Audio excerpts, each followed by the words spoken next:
Hey guys, it's Roseby. So today I wanted to share with you my process for drawing and painting backgrounds. My main art goal for 2019 is to improve on drawing backgrounds, and here are some of my tips that I've been learning along the way. As usual, I'm drawing in Procreate on my 12.9-inch iPad Pro with an Apple Pencil. The first thing I do is to start sketching my idea. I do this usually before pulling out any references or using a perspective grid or anything like that.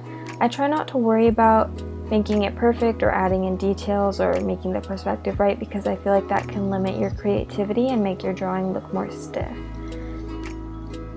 The next thing that I do is to pull out some references. I always use more than one reference because I don't want to just copy a picture. I want to combine a lot of different pictures along with things from my own imagination to create something completely unique. I don't always paint in grayscale first, but this is a really good tip for checking your values, because any drawing or painting that works in black and white should also work in color, so it's a really good way to make sure your drawing has good contrast and a clear focal point. Even if I don't paint in grayscale first, I do always check the values as I go by periodically converting my painting into grayscale, just to make sure that the drawing is going in the direction I want. Before I start doing any real painting, I just fill in all the base colors without any shading or highlights or anything like that. Then I create a multiply layer on top of that and fill the whole layer with a shadow color. For this drawing I used a coolish blue color because it's just normal daytime lighting.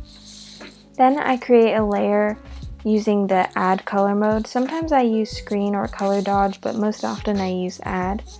And I use an orangey warm color for the light, and I just paint everywhere that the light hits.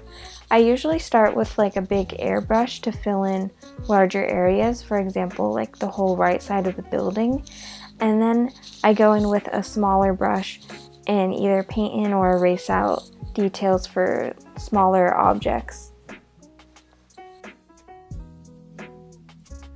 After getting in these basic highlights and shadows, I start painting over everything on just a normal layer and adding in details, painting over the sketch or the line art, and just adding anything that I wasn't able to get in with the previous two layers.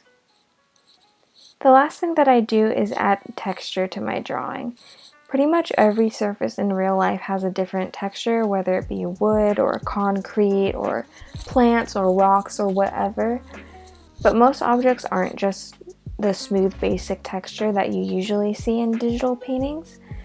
There's a lot of different ways that you can accomplish texture in your painting. A lot of the time I just paint my own textures using just a regular painting brush. For example, I usually paint in like wood grain or brick texture or things like that, but there's also a lot of textured brushes out there that you can use which are really helpful. Sometimes I use organic brushes, like leafy brushes, to help paint in plants, especially in a drawing like this one where there's like a lot of little plants, each with their own different textures. But I like to combine that with my own painting too. I usually either draw in the plant first, then add some leafy brush details, or I go in with the leaf brush first and then paint in leaf details over that.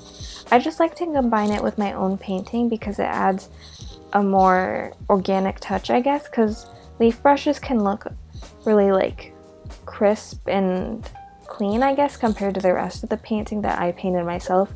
So I think it helps make the painting more cohesive when I paint some of the texture myself instead of all of it coming from a brush.